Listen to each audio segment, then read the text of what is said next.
వరుసగా 2 డిఫీట్స్ తర్వాత డీసీ గట్టిగా కంబ్యాక్ ఇచ్చింది. ఆర్సీబీపై అద్భుతమైన విజయం సాధించింది. బెంగళూరులోని చిన్నస్వామి క్రికెట్ స్టేడియం వేదికగా ఆదివారం ఆర్సీబీ ఢిల్లీ క్యాపిటల్స్ మధ్య జరిగిన మ్యాచ్ చివరి ఓవర్ వరకు చాలా థ్రిల్లింగ్ గా సాగింది. చివరి వరకు రెండు టీమ్స్ లో ఏ టీం గెలుస్తుందో చెప్పలేని పరిస్థితి ఏర్పడింది. కొద్దిసేపు ఆర్సీబీ పై చేయి సాధిస్తే మరికొద్దిసేపు ఢిల్లీ క్యాపిటల్స్ ఆధిపత్యం చెలాయించింది. ఇలా రకరకాల ట్విస్ట్ల మధ్య చివరకు ఢిల్లీ క్యాపిటల్స్ 6 వికెట్ల తేడాతో ఆర్సీబీపై విజయం సాధించింది. లాస్ట్ ఓవర్లో 15 రన్స్ స్కోర్ చేసి డేవిడ్ మిల్లర్ డీసీ విజయంలో కీలక పాత్ర పోషించాడు. ఇక మరోవైపు ఆర్సీబీ మిడిల్ ఆర్డర్ ఫెయిల్యూర్తో ఫస్ట్ ఇన్నింగ్స్ లో 175 రన్స్ కే పరిమితం కాగా, ఆ తర్వాత బౌలింగ్ లో భువనేశ్వర్ కుమార్, జోష్ హేజల్వుడ్ అద్భుతమైన బౌలింగ్ తో ఆర్సీబీ చివరి ఓవర్ వరకు ఫైట్ చేసింది. కానీ గెలవలేకపోయింది. దాంతో ఈ సీజన్ లో రెండో ఓటమిని చవిచూసింది. ఇక ఈ మ్యాచ్ లో డీసీ విజయానికి టర్నింగ్ పాయింట్ గా నిలిచింది ట్రిస్టన్ స్టబ్స్ బ్యాటింగ్. ఎందుకంటే స్టబ్స్ బ్యాటింగ్ వచ్చే సమయానికి ఢిల్లీ డీప్ ట్రబుల్లో ఉంది. పాతుమ్ నిశంక, కరుణ్ నాయర్, సమీర్ రిజ్వీ చాలా ఎర్లీగా అవుట్ అవడంతో 18 రన్స్ కి 3 ఇంపార్టెంట్ వికెట్స్ కోల్పోయింది. ఈ సమయంలో క్రీజులోకి వచ్చిన స్టబ్స్ కేఎల్ రాహుల్ తో కలిసి చాలా ఇంపార్టెంట్ పార్ట్నర్షిప్ నమోదు చేశాడు.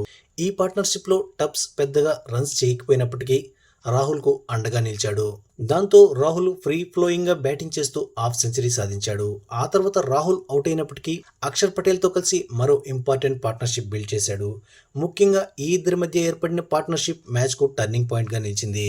ఈ ఇద్దరు మరికొద్దిసేపు బ్యాటింగ్ చేస్తే మ్యాచ్ చాలా ఈజీగా మారిపోతుందనుకుంటున్న సమయంలో అక్షర్ పటేల్ కు తొడ కండరాలు పట్టేయడంతో అతను బ్యాటింగ్ చేయలేకపోయాడు. దాంతో రిటైర్డ్ హెడ్ గా వెళ్లిపోయాడు. ఈ సమయంలో ఆర్సీబీ బౌలర్స్ భువనేశ్వర్ కుమార్, హేజల్వుడ్ 2 అద్భుతమైన ఓవర్స్ బౌల్ చేశారు. భువనేశ్వర్ కుమార్ 16th ఓవర్లో జస్ట్ 5 రన్స్ మాత్రమే ఇస్తే 17th ఓవర్లో జోష్ హేజల్వుడ్ కేవలం 4 రన్స్ మాత్రమే ఇచ్చాడు. దాంతో మ్యాచ్ మళ్ళీ చాలా ఇంట్రెస్టింగ్ గా మారిపోయింది. ఆల్మోస్ట్ ఆర్సీబీ పై చేయి సాధించింది. దాంతో లాస్ట్ 3 ఓవర్స్లో ఢిల్లీ విజయానికి 37 రన్స్ కావాలి.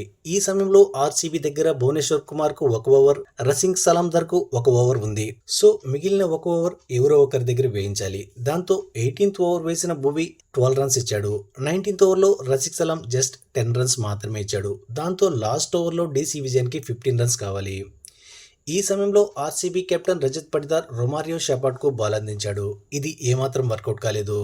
ఎందుకంటే ఫస్ట్ 2 బాల్స్ ను బాగానే వేసిన షెపార్డ్ థర్డ్ బాల్ ను జ్యూసీ ఫుల్ టాస్ వేయడంతో మిల్లర్ దాన్ని స్టాండ్స్ లోకి తరలించాడు. ఇక ఆ తర్వాత వైడ్ ఆర్కర్ వేసేందుకు ప్రయత్నించగా దాన్ని కూడా మిల్లర్ 6 కు తరలించాడు. దాంతో గేమ్ ఆల్మోస్ట్ ముగిసిపోయింది. ఆ తర్వాతి బాల్ కు మిల్లర్ 4 కొట్టి మ్యాచ్ ను ఫినిష్ చేశాడు. ఇదే మిల్లర్ జీటీతో జరిగిన మ్యాచ్ లో లాస్ట్ 2 బాల్స్ లో 2 రన్స్ కొట్టడంలో ఫెయిల్ అయ్యాడు. కానీ ఈ రోజు మాత్రం ఆ మిస్టేక్ చేయలేదు. ఇక ఈ మ్యాచ్ లో ముందుగా బ్యాటింగ్ చేసిన ఆర్సీబీకి మంచి స్టార్ట్ వచ్చింది. Virat Kohli, Phil Salt first wicket కు చాలా క్విక్ గా 52 రన్స్ యాడ్ చేశారు. ఆ తర్వాత కోహ్లీ అవుట్ అయినప్పటికీ దేవదత్ పడిక్కల్, ఫిల్ సాల్ట్ తో కలిసి సెకండ్ వికెట్ కు మరో మంచి పార్ట్నర్షిప్ నమోదు చేయడంతో 10 ఓవర్లు ముగిసేటప్పటికి ఆర్సీబీ చాలా మంచి పొజిషన్ లో ఉంది. అయితే ఆ తర్వాత ఆర్సీబీ బ్యాటర్స్ పూర్తిగా తడబడ్డారు. Phil Salt, Patidar, Tim David, Romario Shepherd వెంటనే అవుట్ కావడం, దానికి తగ్గట్లు డెత్ ఓవర్స్ లో లుంగి ఇంగిడి, నటరాజన్ అద్భుతమైన బౌలింగ్ వేయడంతో ఆర్సీబీ 20 ఓవర్స్ లో 175 రన్స్ కి పరిమితమైంది. ఇక ఈ మ్యాచ్ లో ట్రిస్టన్ స్టబ్స్ ఆడిన అద్భుతమైన ఇన్నింగ్స్ గాను player of the match award అందుకున్నాడు.